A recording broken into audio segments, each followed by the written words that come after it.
안녕하십니까, 옴스입니다. 오늘부터 자소서 작성법 시리즈 연재가 시작이 됩니다.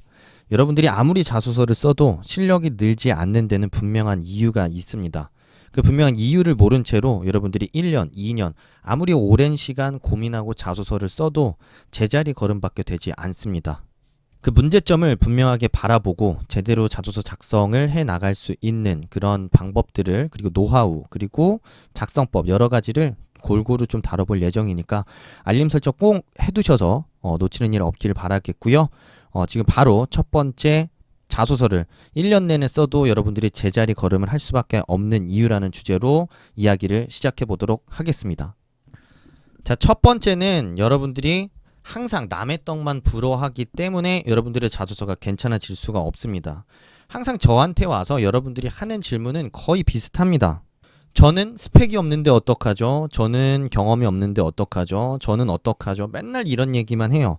그리고 남들을 부러워해서 항상 발을 동동 구릅니다. 누구는 인턴이 있고, 누구는 공모전도 하고, 누구는 동아리 활동도 했는데 저는 없어요. 저는 없어요. 저는 없어요. 자, 그럼 뭐가 달라지죠? 저한테 뭐 자소서 소재 보따리 맡겨놨습니까? 본인이 찾아야죠. 치열하게 고민해야죠. 피 터지게 고민해야죠. 내가 어릴 적 시절부터 살아오면서 내가 가지고 있었던 뭐 호기심과 추구했던 어떤 지적 활동, 혹은 대학교 생활에 여러분들이 진짜 후배 팠던 전공 과목과 그걸 통해 얻게 된 성취, 아니면 여러분들이 수업에 리포트를 작성하기 위해서 밤낮으로 고민하고 여러분들이 만들어낸 결과물, 뭐가 됐든지 여러분들이 찾아야죠. 피 터지게 고민해야죠. 왜 고민은 안 하고 항상 남만 부러워할까요? 왜 나는 없는데 어떡할까요? 라고 하면서 발만 동동 구를까요? 찾아 나서야죠. 그러니까 여러분들의 자소서는 나아질 수가 없습니다. 아무런 시도가 없기 때문입니다. 자, 새로운 소재를 계속해서 던져보고, 없다고 할 게 아니라 이것도 써보고 저것도 써보고 뭐든 써보는 그런 태도와 접근이 필요한데, 아무것도 하지 않는 여러분들의 그 태도 자체가 여러분들을 계속해서 제자리 걸음을 시킬 수밖에 없습니다. 계속해서 자소서를 써온 사람들, 그리고 경험이 있는 사람들 입장에서도 마찬가지입니다. 매번 썼던 소재만 우려먹고 또 우려먹고,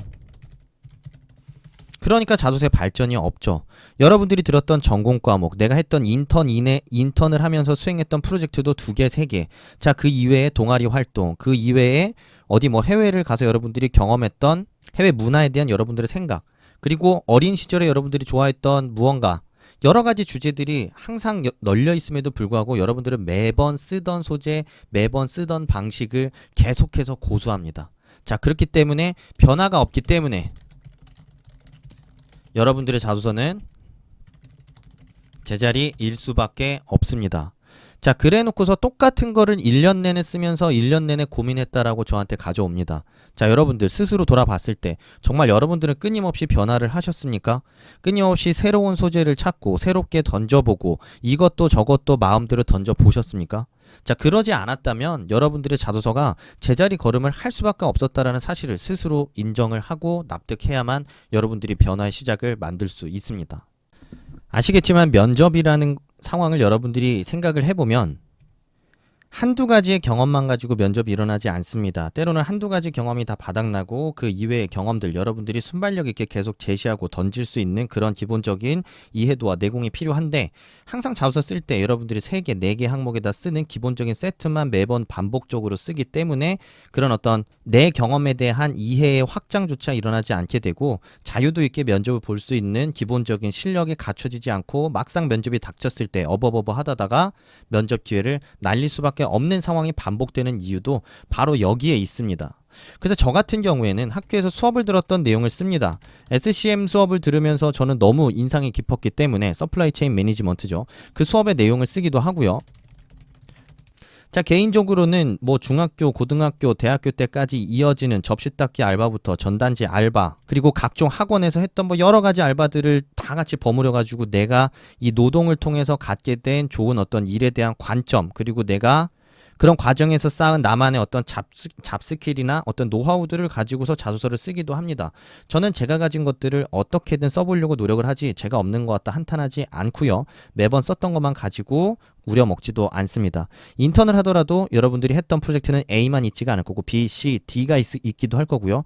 그 인턴을 하면서 여러분들이 업무를 수행하는 어떤 기본적인 업무 스킬 자체에 대한 이야기를 가지고서 어떤 역량을 얘기해 볼 수도 있을 겁니다.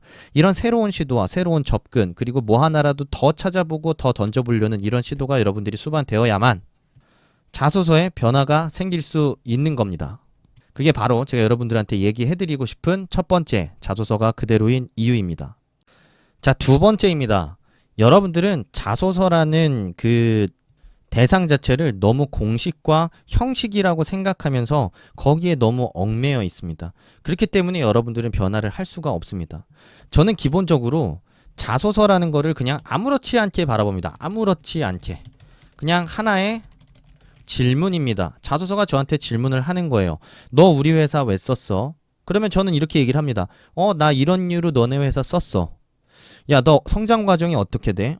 나는 이렇게 커와가지고 이런 생각을 갖고 나는 살아가는 사람이 되었어. 라고 저는 질문에 맞게끔 저의 이야기를 던질 뿐입니다. 다만 나의 생각과 그 생각이 나의 경험을 토대로 분명하게 하나의 세트가 완성돼서 설득의 논리가 완성될 수 있도록 고민을 할 뿐인 거죠. 자, 근데 여러분들은 어떻나요? 지원 동기 어떻게 쓰나요? 성장 과정 어떻게 쓰나요? 부터 시작을 합니다. 여러분들 저한테 오셔가지고.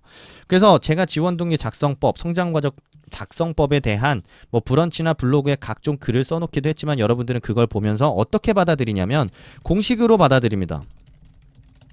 지원 동기 쓰려면 자, 산업으로 접근하고 기업으로 접근하고 그 다음에 입사 후 포부스러운 문장으로 마무리를 하면 돼. 자, 성장 과정 같은 경우에는 주제를 하나 제시하고 경험 1을 제시한 다음에 경험 2를 제시하면 돼. 자, 공식적으로 여러분들은 항상 접근을 했을 겁니다. 자, 근데 제가 접근했던 것과 여러분들이 접근하는 과정 자체가 완전히 다르다는 거예요. 저는 질문에 맞게 답변을 하기 위해 자소서를 쓰지만 여러분들은 존재하지도 않는 공식과 형식에 맞춰서 끼워 맞추기 식으로 자소서를 썼기 때문에 이야기의 흐름도 유기적이지 않고 무슨 얘기를 하는지 여러분들이 하고 싶은 얘기가 무엇인지도 와닿지 않게 됩니다. 이런 식으로 존재하지도 않는 방법을 찾아서 하루 종일 돌아다니는 여러분들의 자소서가 괜찮아질 수 있을까요? 자, 한 가지 사례를 더 들어드리겠습니다. 얼마 전에 이 한 지원자께서 저한테 질문을 하셨던 자소서 항목입니다. SK네트워크스 인재상 중 하나가 변화다. 자, 본인이 스스로 이뤄낸 변화와 그 사례를 서술해 달라고 얘기했는데 지원자께서는 저한테 이렇게 얘기합니다. 도무지 어떻게 써야 될지 감이 안 온대요.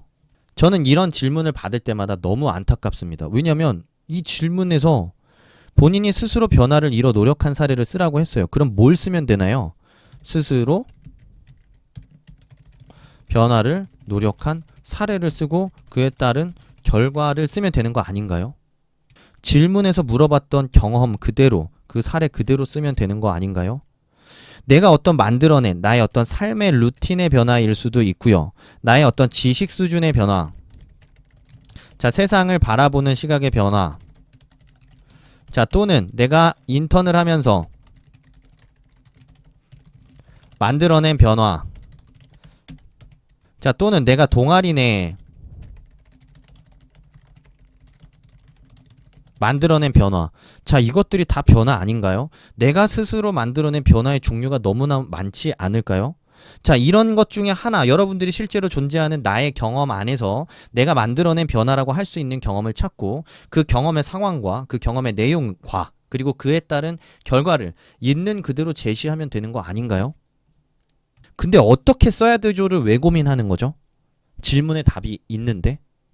자, 그렇게 질문에서 있는 그대로 답을 하면 될 것을 이걸 어떻게 써야 되는지, 혁신을 써야 되는지, 도전을 써야 되는지, 눈에 띄는 성과와 성취를 써야 되는지 고민하면서 여러분들은 일주일을 보낼 거고, 여러분들은 결국에 쓰는 내용은 있는 그대로 질문에 맞는 나의 상황과 경험을 쓰는 게 아니라 성과와 성취와 도전과 적극성과 책임감과 주인정신이라는 키워드를 바탕으로 자소서에 온갖 키워드를 발라놓음으로써 알아들을 수도 없고 무슨 얘기를 하는지도 모르겠는 자소서를, 엉망인 자소서를 쓸 수밖에 없는 겁니다.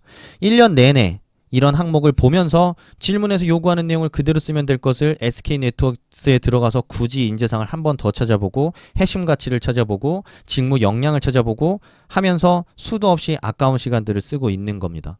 질문에서 요구하는 내용에 맞는 나의 경험과 생각을 있는 그대로 전개하는 게 간단한 자소서의 핵심임에도 그런 생각을 하지 못하는 여러분들이 굉장히 안타깝게 보일 수밖에 없는 이유입니다. 자, 그런 의미에서 지원 동기와 성장 과정도 여러분들이 새롭게 바라볼 필요가 있습니다. 제가 물론 지원 동기는 산업, 기업, 그리고 뭐 직무로 이어지면 좋다. 성장 과정은 주제를 제시하고 관련된 경험을 흐름에 맞게 제시하면 좋다라고 얘기했지만 그거는 여러분들이 막막해하는 여러분들의 입장에서 좀 더 쉽게 접근할 수 있는 공식을 제시했을 뿐이지 정답이라는 건 존재하지 않습니다. 그 공식이 정답이라는 의미도 절대 아니고요. 여러분들이 우리 회사에 왜 썼냐라는 질문에 하고 싶은 얘기가 있다면, 정말 지원하고 싶은 이유가 있다면 있는 그대로 드러내시면 되는 거고요. 성장 과정이라는 여러분들이 어떻게 자라왔는지 그걸 통해 여러분들이 만들어진 스스로의 모습을 보여주고 싶은 방식이 있다면, 보여주고 싶은 모습이 있다면 있는 그대로 던지셔도 됩니다. 자소서를 바라볼 때 이렇게 써야 되나요? 저렇게 써야 되나요? 라고 질문을 할 게 아니라 이렇게 쓰면 안 되나요? 저렇게 쓰면 안 되나요? 저는 이렇게 쓰고 싶습니다. 라는 식으로 수동적이 아니라 주체적인 방향으로 여러분들의 질문의 방향을 바꿔 나가셔야 됩니다. 그렇게 여러분들이 질문을 보면서 내가 할 수 있는 이야기, 내가 갖고 있는 생각, 그리고 어떤 경험과 어떤 팩트를 같이 제시해야 논리적으로 나의 생각과 나의 주장을 보는 사람에게 납득시킬 수 있는지를 끊임없이 고민하는 게 바로 자소서를 잘 쓸 수 있는 방법, 여러분들의 자소서가 설득력을 더욱 배가시킬 수 있는 방법이라고 생각하시면 좋겠습니다. 자, 어쨌든 두 가지로 여러분들의 그 자소서 이 변화가 없는 이유를 정리를 해봤습니다. 첫 번째는 변화가 없었다라는 거죠. 더 좋은 재료, 그리고 없다라고만 할 게 아니라 있다라는 생각으로 더 많이 고민하고 더 치열하게 발굴하려는 노력도 없었고, 새로운 것들을 계속해서 시도해보려는 노력도 없었습니다. 자, 그리고 두 번째로는 자소서를 바라볼 때 항상 너무 공식적인 관점에서 법칙을 찾았고 정답을 찾았어요. 하지만 자소서의 정답은 존재하지 않습니다. 심지어는 여러분들이 가지고 있는 경험을 있는 그대로 드러내는 것만으로도 자소서를 쉽게 쓸 수 있는 항목들이 존재함에도 불구하고 자소서 항목만 보면서 말도 안 되는 상상으로 여러분들은 쉽게 쓸 수 있는 자소서를 굉장히 어렵게 돌려가면서 말도 안 되는 이상한 소리들로 채워나가고 있었다라는 게 여러분들의 가장 큰 문제점이었습니다.